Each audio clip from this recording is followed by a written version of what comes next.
এই কুলসুম, কুলসুম, কই তুমি? তাড়াতাড়ি বাইরে আসো, দেখো তোমার লাগে কি নিয়ে এসেছি, তাড়াতাড়ি বাইরে আসো। কই গেছিলা তুমি? হ্যাঁ, বললাম তুমি নাকি বলে বেড়াইতে গেছিলা এই সিলেটে। হ্যাঁ, কবে আইসো?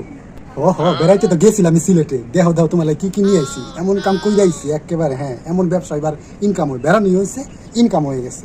কি ইনকাম করছো তুমি? হ্যাঁ, কি নিয়ে আইছো? আবার কোন অঘটন ঘটাইছো তুমি? তোমার তো ভাবনা মনে ভালো না।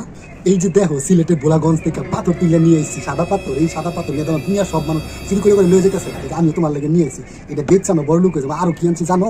আর ওই যে দেখো এই পাথর ভাঙ্গা মেশিন দিয়ে তোমার লাগে সাদা পাথরের ব্যাগ বানাই নিয়ে আইছি। এইটা কি করছো তুমি? হ্যাঁ, এগুলো কি করছো? আরে দাঁড়াও, আরো আছে। এই তোমার লাগে সাদা পাথর দিয়া দেখছো, সাদা পাথরের হার বানাই লইছি। যেই দাম এগুলার তুমি জানো? হাই হাই, এগুলো তুমি কি করছো? হ্যাঁ, খবরের মধ্যে কইছে যারা এই সাদা পাথর চুরি করছে এখন সবাই পুলিশে ধরে নিয়ে যাবো। আর যারা এগুলো ফেরত না দিব হ্যাঁ তো একেবারে জেল হয়ে যাবো। তুমি জানো? তাদের যাও এগুলো ফেরত দিয়ে কি কও তুমি এগুলা? হ্যাঁ, আমি তো মনে করছি তুমি বেড়াইতে যাই সবকিছু দেখে রাস্তাঘাট চিনাই বা তারপর তোমার সাথে আমি সাদা পাথর দেখতে যাবো, আর তুমি এগুলো সব চুরি করে নিয়ে পড়ছো। আমি এখন পরে যাই কি দেখবো? হায় আল্লাহ, আমার তো ভুল হয়ে গেছে। আমি এখন কি করবো? এই সাদা পাথর তো আমার পুলিশে ধরে নিয়ে যাবো। তুমি আমার বাঁচাও, তুমি আমার বাঁচাও। তোমার সাথে আমার কোনো সম্পর্ক নাই। যারা দেশের সম্পদ চুরি করে দেশের সৌন্দর্য নষ্ট করে তাদের সাথে আমি আর কোনো প্রেম করবো না। তোমার সাথে আমার ব্রেকআপ। যাও যাও। হায় আল্লাহ, আমার সব শেষ হয়ে গেল।